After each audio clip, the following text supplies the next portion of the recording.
स्वातंत्र्य अजून बाकी आहे.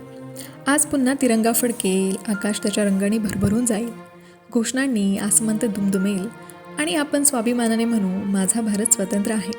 पण या आनंदाच्या क्षणी क्षणभर डोळे मिटून पाहूया त्या काळात, जेव्हा स्वतंत्र हा फक्त शब्द नव्हता, तर काही तरुणांच्या श्वासातलं स्वप्न होतं.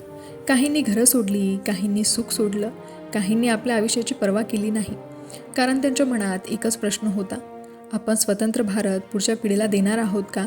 भगतसिंगांच्या विचारात फक्त परकीय सत्तेविरुद्धचा संघर्ष नव्हता, त्यांना असा समाज हवा होता जिथे माणूस माणसाचं शोषण करणार नाही.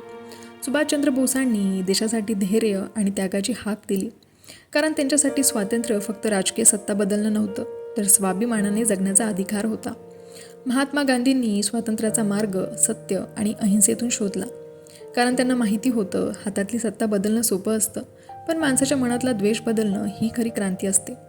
आणि आज इतक्या वर्षानंतर आपण स्वतःला एक प्रश्न विचारायला हवा: ज्या स्वातंत्र्यासाठी त्यांनी संघर्ष केला, त्या स्वातंत्र्याचा अर्थ आपण समजून घेतलाय का? जर अजूनही एखाद्या मुलीला तिच्या स्वप्नासाठी समाजाची परवानगी घ्यावी लागत असेल, जर एखाद्या मुलाला त्याच्या परिस्थितीमुळे स्वप्न लहान करावी लागत असतील, जर एखादा माणूस जात, धर्म किंवा भाषेमुळे दुसऱ्यापेक्षा कमी समजला जात असेल, तर कदाचित स्वातंत्र्याचा उत्सव आपण साजरा करतोय, पण स्वातंत्र्याचा खरा अर्थ अजूनही पूर्णपणे जगलेलो नाही. क्रांतिकारांनी आपल्याला फक्त देश दिला नाही, त्यांनी आपल्याला प्रश्न विचारण्याची हिंमत दिली, अन्यायासमोर उभं राहण्याची हिंमत दिली, स्वतःपेक्षा मोठ्या ध्येयासाठी जगण्याची प्रेरणा दिली, आणि सर्वात महत्त्वाचं, देश म्हणजे फक्त जमीन नाही, देश म्हणजे त्या जमिनीवर जगणारी माणसं आहेत हे शिकवलं. म्हणून आज त्यांच्या छायाचित्रांना हार घालताना फक्त जय हिंद म्हणू नका. स्वतःला विचारा, मी माझ्या देशासाठी काय करतोय? मी एखाद्याचा अन्याय थांबवू शकतो का? मी एखाद्याला शिक्षणासाठी मदत करू शकतो का? मी माझ्या घरातून भेदभाव कमी करू शकतो का? मी माझ्या मुलांना माणुसकी शिकवू शकतो का? कारण देश बदलण्याची सुरुवात नेहमी संसदेतून होत नाही. कधीकधी ती आपल्या घरातून होते, आपल्या विचारातून होते आणि आपल्या एका छोट्याशा कृतीतून होते.